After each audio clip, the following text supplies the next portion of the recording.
आज हम यहाँ पे कंपेयर करने वाले हैं OnePlus 13R को और यहाँ पे हमारे पास है पोको का F7। देखेंगे दोनों में से बेटर कौन सा फ़ोन है और उसी के साथ साथ यहाँ पे सारी की सारी चीज़ें, सारे के सारे फीचर्स हम एक्सप्लेन करने वाले हैं और आपको लाइव दिखाने वाले हैं। जो 8 Gen 3 प्रोसेसर मिलता है स्नैपड्रैगन का, पिछले साल का फ्लैगशिप, क्या वो पोको के इस साल के 8s Gen 4 को बीट कर सकता है, या पोको का 8s Gen 4 जो स्नैपड्रैगन 8 Gen 3 है इसको बीट कर सकता है? तो चलिए यहाँ पे चेक करते हैं। वैसे आप चैनल पे पहली बार आए तो चैनल को सब्सक्राइब कर लो, बेल आइकन को ऑल कर दो, साथ में हमारे टेकपॉक चैनल को भी टेलीग्राम पे ज्वाइन कर सकते हो। कमाल की डील डालते रहते हैं वहाँ पे हम। तो चलिए स्टार्ट करते हैं इस अमेजिंग कंपैरिजन को आप सभी के लिए।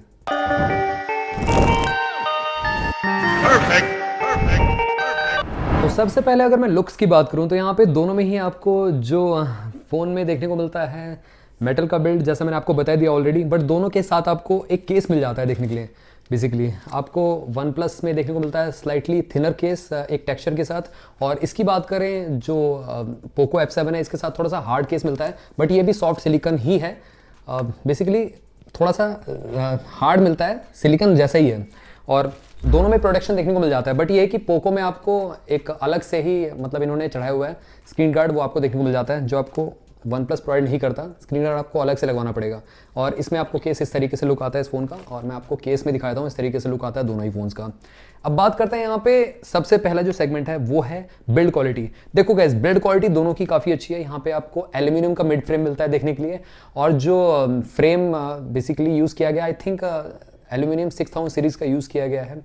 उसी के साथ साथ जो थिकनेस मिलती है वो आपको पोको में 8 mm से कम की थिकनेस मिलती है देखने के लिए, और आई थिंक वन प्लस में आपको 8.2 mm कुछ की थिकनेस मिलती है। तो ज़्यादा यहाँ पे जो थिकनेस है दोनों की ऑलमोस्ट सिमिलर टाइप की देखने को मिलती है। स्लाइटली आपको थिनर फील होगा जो पोको का फ़ोन है। और हाँ गाइज, यहाँ पे दोनों में ही आपको ड्यूअल नैनो सिम का सपोर्ट देखने को मिलता है। यहाँ पे कार्ड स्लॉट का सपोर्ट देखने को नहीं मिलता है, और साथ ही में यहाँ पे IP69 की रेटिंग मिलती है पोको के फ़ोन में, और वन प्लस के फ़ोन में IP65 की रेटिंग मिलती है। तो ये थोड़ा सा है कहीं ना कहीं, ऑल्दो यहाँ पे प्राइस ज़्यादा है वन प्लस का, इन्होंने IP69 की रेटिंग IP68 की रेटिंग नहीं दी है, तो ये मेरे को डाउन साइड लगा वन प्लस का। तो गैस अब बात करते हैं डिस्प्ले की। तो गैस यहाँ पे दोनों की काफ़ी कमाल की डिस्प्ले देखने को मिलती है, चाहे मैं वन प्लस की बात करूँ चाहे मैं पोको की बात करूँ। बट वन प्लस में आपको देखने को मिलती है LTPO पैनल वाली डिस्प्ले। यस, यहाँ पे ये स्विच कर सकती है 1 हर्ट्ज से लेके 120 हर्ट्ज तक वेरिएबल रिफ्रेश रेट पे स्विच कर सकती है, जो कि एक बैटरी सेविंग की तरह भी यूज होती है। और अगर मैं पोको की बात करूँ तो पोको में आपको देखने को मिलती है 120 हर्ट्ज की एमोलेड डिस्प्ले, बट ये LTPO पैनल नहीं है। ऑल्दो डिस्प्ले साइज यहाँ पे पोको का काफी ज्यादा है, 6.83 इंचेस की डिस्प्ले मिलती है। वन प्लस की आपको 6.78 इंचेस की डिस्प्ले मिलती है, और यहाँ पे स्क्रीन टू बॉडी रेशियो भी काफी अच्छा है दोनों ही फोन्स का, अप टू 90 मतलब 90% से भी ऊपर का आपको स्क्रीन टू बॉडी रेशियो मिलता है। 90.2% के लगभग पोको फोन में मिलता है, और OnePlus 13R में आपको 91.2% का स्क्रीन टू बॉडी रेशियो मिलता है। तो दोनों की ही आपको स्क्रीन टू बॉडी रेशियो जो मिलती है, रेशियो काफ़ी अच्छा है कहीं ना कहीं। अब यहाँ पे डिस्प्ले क्वालिटी की बात करते हैं।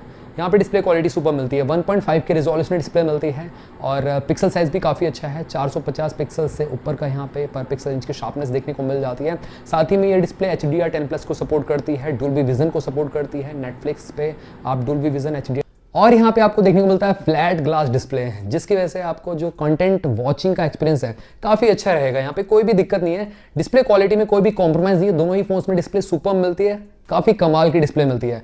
यहाँ पे एक पॉइंट जरूर चला जाएगा वन प्लस को, पोको में LTPO पैनल नहीं है, वन प्लस में LTPO पैनल देखने को मिल जाता है। एंड हाँ, प्रोटेक्शन हम भूल गए, तो प्रोटेक्शन आपको दोनों में देखने को मिलता है। गोरिल्ला ग्लास 7i का प्रोटेक्शन मिल जाता है फ्रंट बैक पे, यहाँ पे भी आपको गोरिल्ला ग्लास 7i का प्रोटेक्शन मिल जाता है फ्रंट एंड बैक पे। अब गाइस यहाँ पे कर लेते हैं परफॉर्मेंस की बात। देखो गाइस, यहाँ पे परफॉर्मेंस में कोई भी कॉम्प्रोमाइज नहीं करना पड़ेगा आपको, क्योंकि यहाँ पे आपको एक तो फ्लैगशिप किलर मिल जाता है पोको का फोन, और एक आपको देखने को मिल जाता है पिछले साल का फ्लैगशिप स्नैपड्रैगन 8 Gen 3 का प्रोसेसर वन प्लस में। तो गाइस यहाँ पे AnTuTu जो बेंचमार्क स्कोर अगर निकल के आते हैं रफली ऑन पेपर की बात करें तो ऑलमोस्ट सिमिलर ही देखने को मिलता है। 2.1 मिलियन के मार्क को टच करता है आपका वन प्लस का फोन, और पोको का फोन भी ऑलमोस्ट 2.1 मिलियन के मार्क को टच करता है। बट रॉ परफॉर्मेंस कैसी है, यहाँ पे डे टू लाइफ में कैसा परफॉर्म करता है? तो गाइस अगर मैं सबसे पहले गेमिंग की बात करूँ तो पोको एक गेमिंग एस्थेटिक फील देता है। पोको गेमर्स के लिए काफी अच्छा फ़ोन बन जाता है, उन्हीं को ही ध्यान में रखते हुए बनाया गया है पोको का ये F7।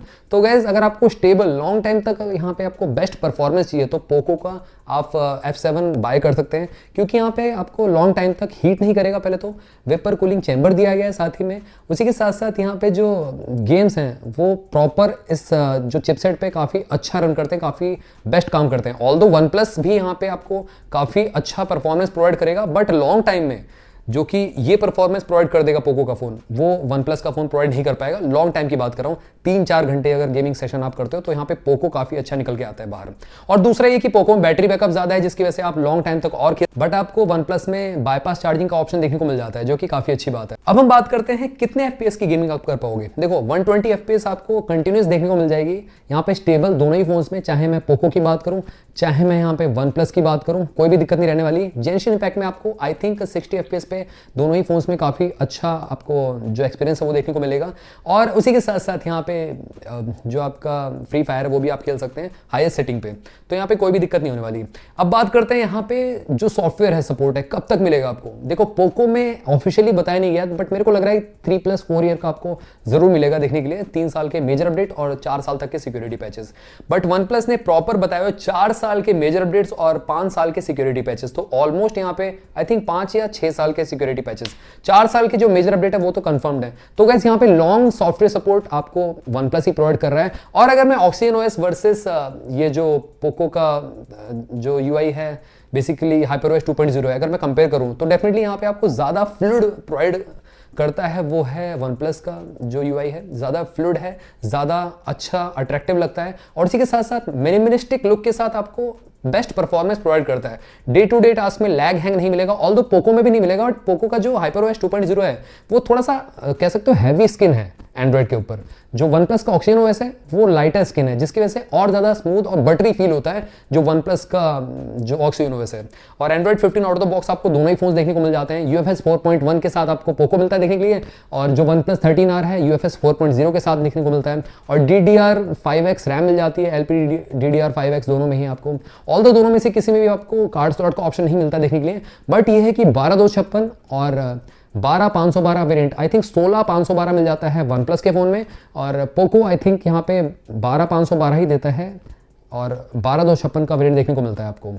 तो ये डिफरेंस देखने को मिलता है in terms of storage, in terms of processing power and in terms of जो सॉफ्टवेयर एक्सपीरियंस है वो दोनों ही फोन्स में। बात करते हैं यहाँ पे कैमरास की, तो गाइस क्या पोको का कैमरा बेटर है या आपका ये वन प्लस का कैमरा बेटर है।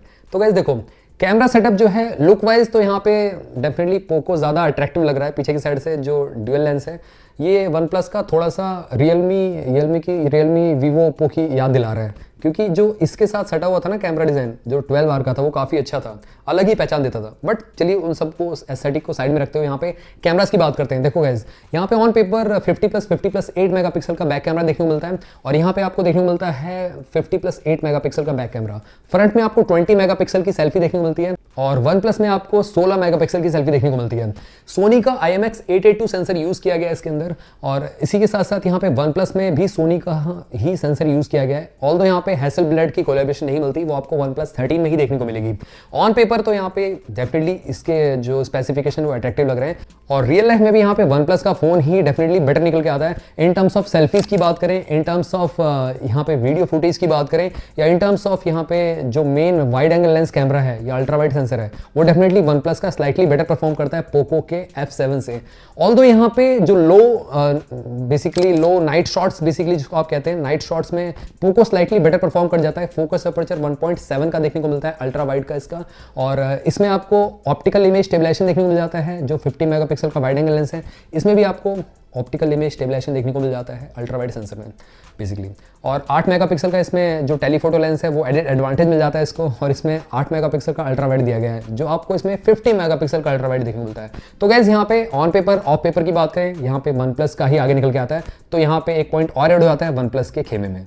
अब यहाँ पे बात करते हैं स्पीकर्स की, तो गाइस स्पीकर कैसा परफॉर्म करते हैं यहाँ पे, वन प्लस का बेटर परफॉर्म करता है या यहाँ पे पोको का बेटर परफॉर्म करता है। ऑल्दो दोनों में ही आपको स्टीरियो स्पीकर्स का सपोर्ट देखने को मिलता है, दोनों में ही आपको लाउड स्पीकर पे लाउडनेस डेफिनेटली मैं कहूँगा पोको में ज़्यादा रिचर बेस मिलता है as compared to OnePlus. OnePlus का 13 का मैंने जो बेस सुना है काफ़ी कमाल है, काफ़ी रिच मिलता है। ऑल्दो इसका जो लाउडनेस है काफ़ी अच्छी है, उसमें कोई दिक्कत नहीं है, बट जो रिच बेस है आपको पोको का ही प्रोवाइड करता है। स्लाइटली बेटर यहाँ पे आपको आउटपुट पोको में मिल जाता है देखने के लिए। और हैप्टिक्स की बात करें तो हैप्टिक्स दोनों में ही काफ़ी अच्छे हैं। पोको में भी इस बार काफ़ी अच्छा इंप्लीमेंटेशन किया गया है, जैसे कि जब वॉल्यूम एकदम लो कर देते हो तो अलग से हैप्टिक्स आता है, फुल कर देते हो अलग से हैप्टिक आता है कहीं ना कहीं। और कीबोर्ड के हैप्टिक्स भी काफ़ी अच्छे हैं, और इसमें OnePlus 13R में स्लाइटली बेटर परफॉर्म करते हैं इससे हैप्टिक्स, क्योंकि इसमें ओ हैप्टिक्स का सपोर्ट दिया गया है, जो कि और बेटर है आपका ये पोको F7 से।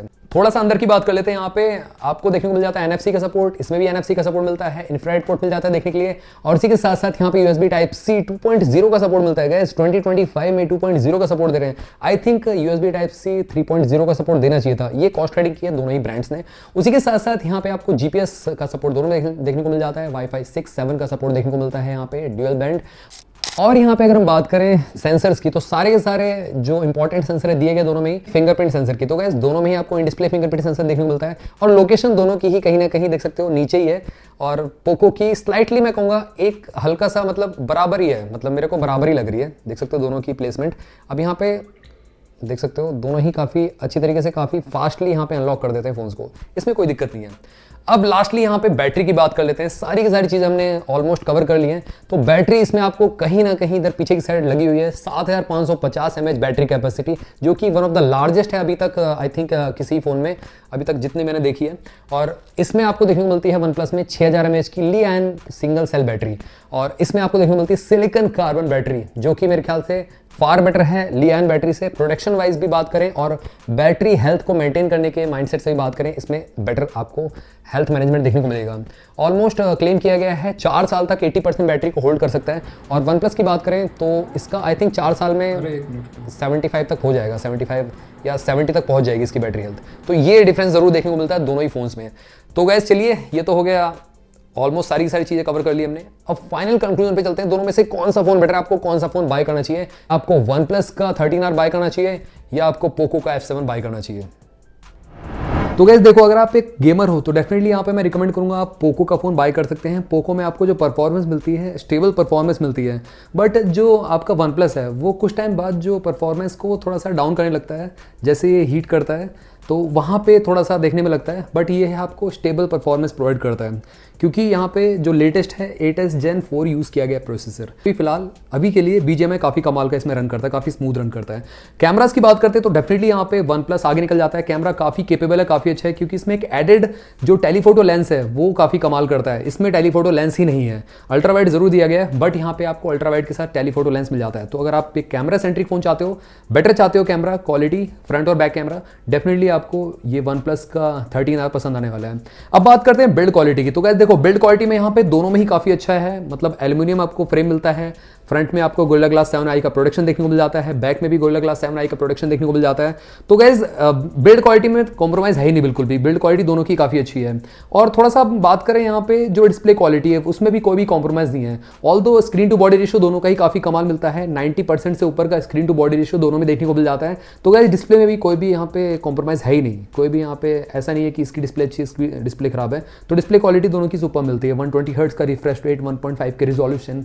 बट एक चीज़ अच्छी PWM डिमिंग मिल जाती है स्लाइटली बेटर। यहाँ पे आपको जो लो लाइट में अगर आप बहुत देर तक इसको देखते हो डिस्प्ले को, तो आंखों पे स्ट्रेन कम पड़ेगा। और लास्टली गाइस मैं कहूँगा यहाँ पे प्राइसिंग की बात करें तो प्राइसिंग कहीं ना कहीं यहाँ पे डिफर करती है।